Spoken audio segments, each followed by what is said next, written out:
जब श्री कृष्ण और श्री बलराम ने तालवन में प्रवेश किया तो राक्षस धेनुकासुर ने उन पर आक्रमण कर दिया, लेकिन बलराम ने तुरंत उसके पिछले पैर पकड़ लिए और उसे ताल के वृक्ष पर फेंक कर मार डाला।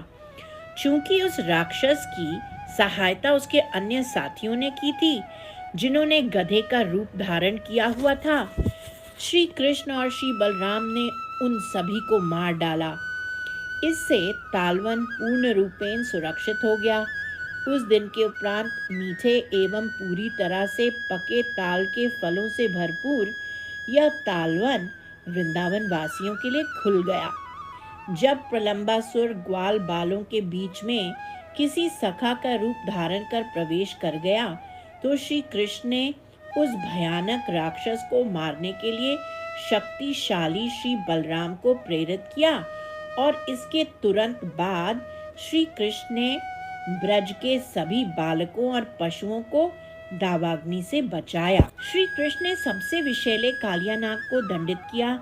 उसे बलपूर्वक विनम्र बनाने के पश्चात कृष्ण ने उसे बलात् यमुना के हृदय से बाहर निकाल दिया और वृंदावन क्षेत्र से चले जाने का आदेश दिया।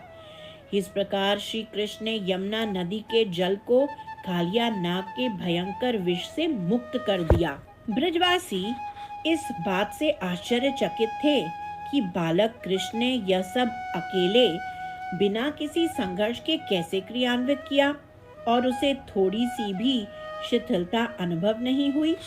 कुछ वृद्ध गोपियां भी श्री कृष्ण की लीलाओं से आश्चर्यचकित होकर यशोदा से बोली, हे ब्रजरानी, आपके वर्तमान कुल में कोई भी पर्वत उठाने में सक्षम नहीं है।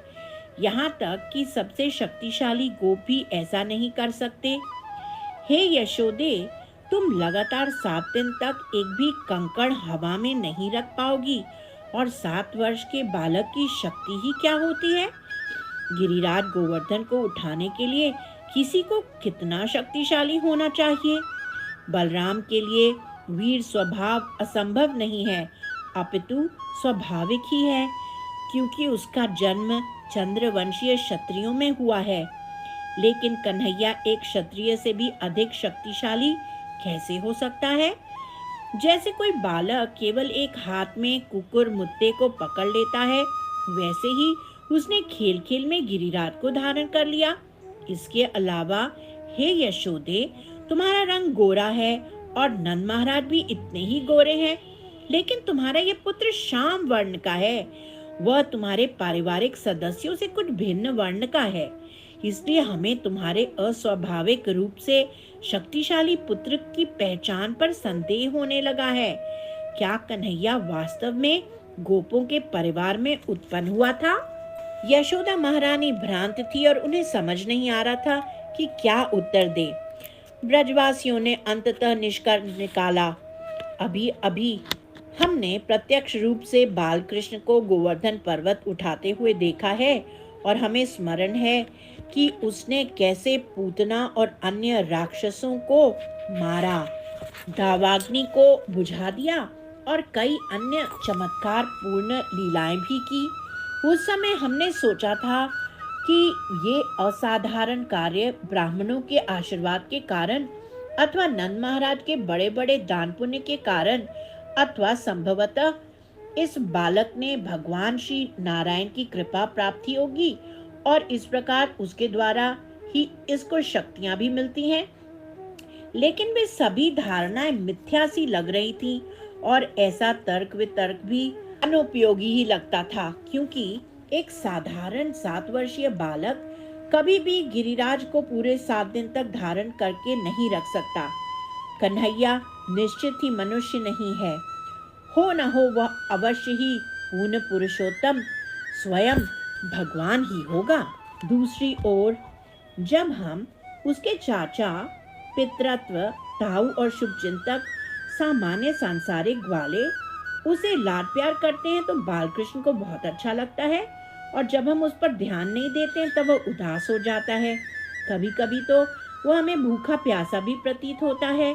वह दही और दूध भी चुरा लेता है और कभी कभी चालाकी करता है, कभी तो मिथ्या भाषण भी करता है। वह बचकानी बातें तो करता ही है, बछड़ों को भी चराता है। यदि वह वास्तव में सर्वोच्च भगवान है, तो वह मनुष्योचित सामान्य चेष्टाएं क्यों करेगा?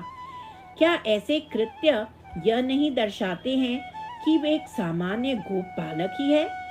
भगवान एक नीच कुल में क्यों जन्म लेंगे जिससे उन्हें आलोचना का पात्र बनना पड़े? वास्तव में हम कृष्ण को पहचान की सच्चाई स्थापित करने में पूरी तरह असमर्थ हैं। तो आओ हम सभी ब्रज के प्रबुद्ध राजा नंद महाराज से पूछें, जो निसंदेह ही हमारे संदेह का निवारण करेंगे। श्री कृष्ण की दिव्य शक्ति को समझाने में और समझने में असमर्थ वृंदावन के वह सम्मानीय गोप नंद बाबा की विशाल सभा में प्रविष्ट हुए और उनसे निवेदन करने लगे। हे ब्रजराज, यद्यपि आपने इंद्र के यज्ञ को रोकने के संबंध में हमारे भय और संदेह को पूरी तरह से दूर कर दिया है, फिर भी हमारे धन और प्रतिष्ठा के कारण हम सब कुछ सीमा तक अनिश्चितता के बादल छाए हुए हैं। बड़े आश्चर्य और भय के साथ हमने देखा कि इंद्र ने पृथ्वी को डुबाने और हमारे ब्रज को पूरी तरह से बहा देने के लिए असंख्य संवर्तक बादल भेजे थे। आपका 7 वर्षीय पुत्र नवकिशोर मूर्ति घुंघराले अलकों की लंबी लटों से सुशोभित लीलाओं और विलास करते हुए साक्षात मधुर आनंद घन मूर्ति ही प्रतीत होता है। हमने उसे बाएं हाथ से गिरिराज गोवर्धन को उठाए हुए और लगातार 7 दिनों तक धारण करते हुए देखा है। ऐसा अद्भुत पराक्रम आपका 7 वर्षीय पुत्र नवकिशोर मूर्ति घुंघराले अलकों की लंबी लटों से सुशोभित लीलाओं का विलास करते हुए साक्षात मधुर आनंद घन मूर्ति ही प्रतीत होता है। हमने उसे बाएं हाथ से गिरिराज गोवर्धन को उठाए हुए और लगातार 7 दिनों तक धारण करते हुए देखा है। ऐसा अद्भुत पराक्रम पार्वती के स्वामी भगवान शिव के लिए भी कठिन होगा। जैसे गजराज सुगंधित मधु युक्त कमल को अपनी सूंड से सरलता से तोड़ लेता है, उसी प्रकार आपके पुत्र ने सहजता से गिरिराज को उठा लिया और ऐसा करते हुए मानो उसने क्रोधी देवराज इंद्र को एक तुच्छ बकरी जैसा कर दिया। हम नहीं समझ सकते कि आपका पुत्र वास्तव में कौन है। वह सदैव हमें भ्रमित करता है और हमारे ज्ञान को ढक देता है। गिरिराज धरन की जय, गिरी गोवर्धन की जय।